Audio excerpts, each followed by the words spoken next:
and welcome back to Nasdaq Trade Talks. I'm your host, Jill Malandrino, Global Markets Reporter at Nasdaq. We're coming to you from day 2 of the 2018 Options Industry Conference. Joining me for this segment is Julie Bauer. She's Senior Vice President of Government Relations over at Options Clearing Corp.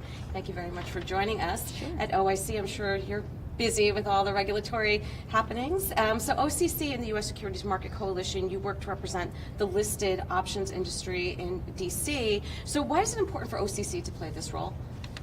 Well, I think we're really the spoke on the wheel, sort of the hub of where all the ecosystem of the market comes together. We have touch points with the exchanges, obviously, the firms that are intermediaries in this market, the market makers, and we try to gather everyone together to show all parts of the story.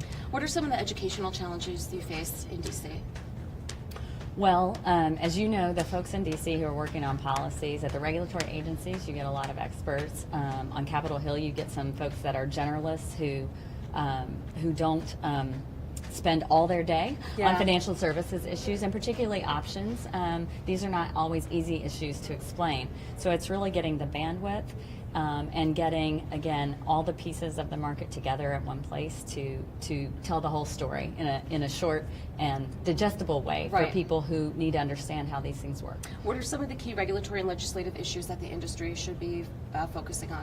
So I think right now, capital issues are really at the forefront.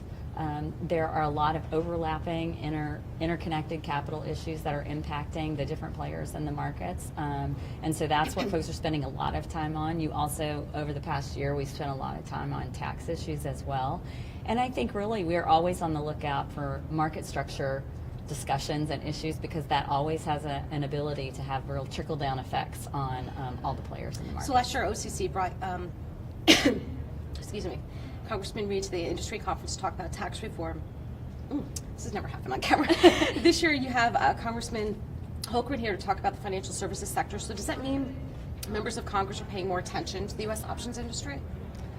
Well, we're certainly making a lot of effort to outreach to them and to make sure people understand options. There's a lot of familiarity with the equities markets, and there's some real important differences there. So we've made a concerted effort to try to make sure that we're doing a great job of reaching out to the folks who are discussing and impacting policies that directly affect the business we do every day. So I hope, yes, I feel that that yes, we are definitely ticking up the knowledge base of the folks who are involved in the policy making. All right, and to wrap up, going forward, what can OCC and the coalition do to influence policies to make sure that the U.S. options markets remain competitive? Yeah, we have to continue these efforts. You know, we have to be out there. It's a constant educational process. There's a lot of turnover in the shops where these issues are considered, and we have to just continue that drumbeat and continue building the number of people who have a good starting base for considering how these policies can